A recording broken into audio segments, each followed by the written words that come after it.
తమిళనాడులో 234 అసెంబ్లీ స్థానాల ఓట్ల లెక్కింపు కోసం భారీ స్థాయిలో ఏర్పాట్లు చేసింది ఎన్నికల సంఘం. రాష్ట్ర వ్యాప్తంగా 62 కౌంటింగ్ కేంద్రాలను ఏర్పాటు చేశారు.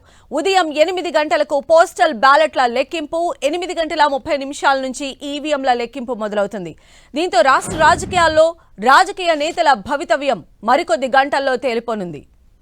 తమిళనాడులో అధికారంలో ఉన్న డీఎంకే, దాని ప్రధాన ప్రత్యర్థి ఏఐఏడీఎంకేతో పాటు నటుడు రాజకీయవేత్త విజయ్ నేతృత్వంలోని టీవీకే, తమిళ జాతీయవాది సీమాన్ నేతృత్వంలోని ఎన్టీకే వంటి కొత్త పార్టీల భవితవ్యం మరికొన్ని గంటల్లోనే తేలబోతోంది. మరిన్ని అప్డేట్స్ కూడా తెలుసుకుందాం. మా ప్రతినిధి మురళి మనకు అందుబాటులో ఉన్నారు. మురళి,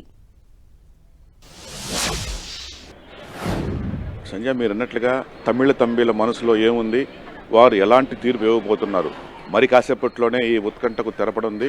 సరిగ్గా 8 గంటలకు కౌంటింగ్ ప్రక్రియ షురూ కాబోతోంది. మొత్తం 234 అసెంబ్లీ స్థానాలకు గాను గత నెల 23వ తేదీన ఎన్నికలు జరిగిన సంగతి కూడా తెలిసిందే.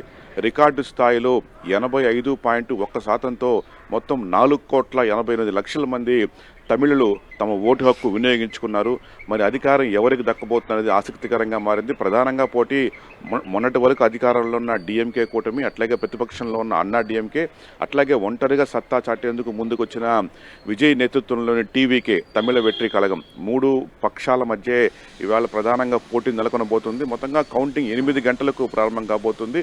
8 గంటలకు తొలుత పోస్టల్ బ్యాలెట్ లెక్కింపు కొనసాగబోతుంది. దాదాపు తమిళనాడు వ్యాప్తంగా కూడా 62 పోలింగ్ కేంద్రాల్లో 62 చోట్ల ఎన్నికల కౌంటింగ్ షురూ కాబోతోంది. ప్రత్యేకించి ఒక చెన్నై నగరంలోనే 3 కేంద్రాల్లో కౌంటింగ్ ప్రక్రియకు అన్ని ఏర్పాట్లు కూడా పూర్తి చేశారు. సుమారు అంటే భారీ పోలీస్ పహార నడుమ, 3 అంచెల భద్రత నడుమ కౌంటింగ్ ప్రక్రియ షురూ కాబోతోంది. ఇందుకు సంబంధించి ఒక్క పోలీసులే 1,00,000 మంది పోలీసులు ఇవాళ ఈ 62 కౌంటింగ్ కేంద్రాల వద్ద విధుల్లో ఉన్నారు. ఒక్క చెన్నై నగరంలోనే సుమారు 20,000కు పైగా పోలీసులు పహారా కాయబోతున్నారు. కనీ విని ఎరుగని రీతిలో కౌంటింగ్ ఏర్పాట్లు సజావుగా సాగేందుకు కేంద్ర ఎన్నికల సంఘం భారీగా ఏర్పాట్లు చేయడం జరిగింది.